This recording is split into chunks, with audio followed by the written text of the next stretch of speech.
Samantha Irvin is now taking what some fans are viewing as sneak disses at WWE. So we'll see what that's about. We'll also check out what's going on with Solo Sikoa, AJ Lee, and more. Starting things off with another quick update on the Samantha Irvin situation that makes her departure even more clear. When the news immediately dropped, everyone assumed that the departure was due to being away from Ricochet. But as the days have gone by, it's becoming extremely clear that it was for a much different reason.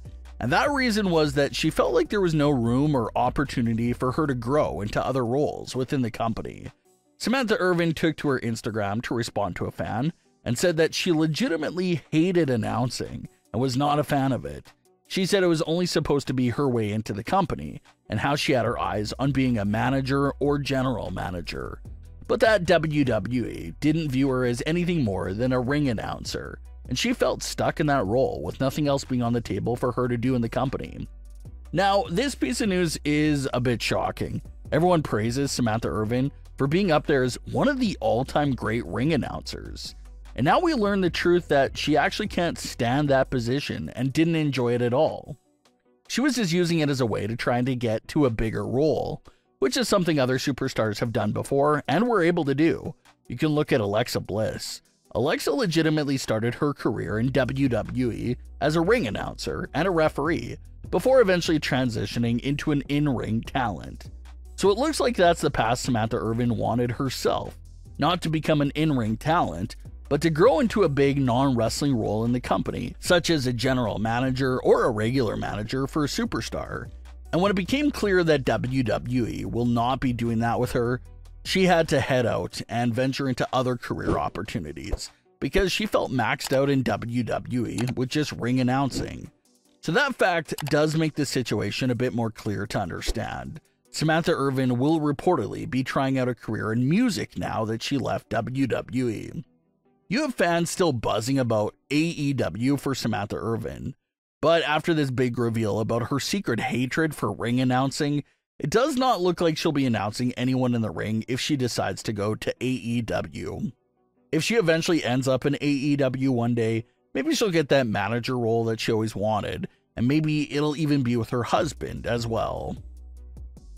Solo Sikoa recently took to Instagram to point out something to the Usos and to the fans. In Solo's story, he posted a picture of Roman Reigns holding a staircase over Jimmy and Jey's heads from Hell in a Cell 2020 with the caption of "Y'all forgot," which clearly implies the fact that Solo is saying Jimmy and Jey are forgetting everything that Roman Reigns put them through, not just in 2023, but dating all the way back to 2020. A lot of fans still argue that Hell in a Cell 2020 is one of the greatest matches and stories ever told within Roman's tribal chief era. He had become so obsessed with being the champion and providing for the family that he was willing to do anything to protect that top spot from other family members. And that led to Hell in a Cell, where Roman brutally took out Jimmy and Jey just for testing him and trying to take the Universal title off of him.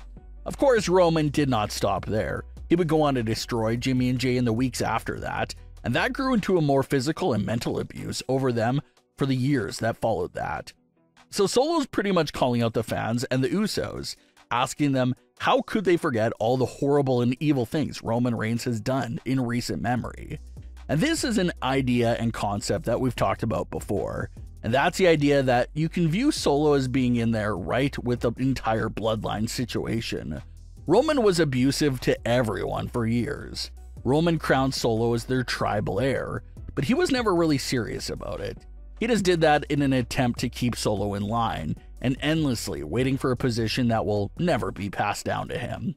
And once Solo woke up to what was going on, that's when he decided to forcefully take the position, since Roman Reigns was never actually serious about passing it down to him in the first place. That's why Solo has even called Roman Reigns a liar in recent months, because Roman sort of implied over the last few years that Solo will be next up once he's no longer champion. Roman lost the title, but was still trying to be the tribal chief, and that's when Solo had to take this situation into his own hands. So even though Solo Sikoa is the heel of this story, if you look at matters through his eyes, you can sort of understand where he's coming from with the entire decision to go rogue. And now, obviously, Solo is kicking in some more common sense by questioning his older brothers on how they could run back to Roman and choose Roman over him after everything Roman's done to them. And Solo once again may have a really good point there. Some members of the community pointed out something similar, saying that if they felt like Jey's reunion and the OG Bloodline reunion in general just happened too fast, especially considering all the tension that's been happening there for several years. Like with Jey's situation, he went through 4 years of trauma with Roman Reigns. All it took was 2 or 3 weeks until all that was squashed and he aligned with Roman again. So for fans that are saying it felt a bit rushed, you may be right. But it's a tough spot because if they would have gone extremely slow with the reunion, then the community would have been complaining that they're dragging it out and it's taking too long. So it's a pretty rough spot for WWE to be in when it comes to the Bloodline reunion, because fast route or slow route, chances are fans would be complaining either way. But the full reunion is not even done yet at all. There's still a long way to go.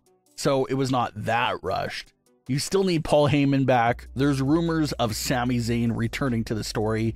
And of course, you still have The Rock sort of being this overarching villain to this entire story. So there's still a lot more to get to there with the Bloodline story that we haven't seen quite yet. Cora Jade recently spoke with TV Insider, and she provided some info on how she's working on AJ Lee's return to WWE. She had this to say about her plans for that situation with AJ's return. Quote, "I don't know, I hope so. I'm working on it. Me and Roxy are always badgering Punk about it. I know he is doing it to her as well, so we'll see. If it happens, you'll have to thank me." End quote. AJ's return to WWE is not something that a small group of fans want to see. It's something way bigger than that. You have a lot of fans asking for it, all these younger superstars in the women's division that grew up on AJ that are asking for it. Her own husband, CM Punk, is working on convincing her as well. So it definitely leaves you with some sort of hope that something will happen there for AJ's return to WWE in any role it may be. But what are your thoughts on today's stories? Leave your comments below. Don't forget to subscribe with all notifications on, and leave a like if you enjoyed. Thanks for watching, guys.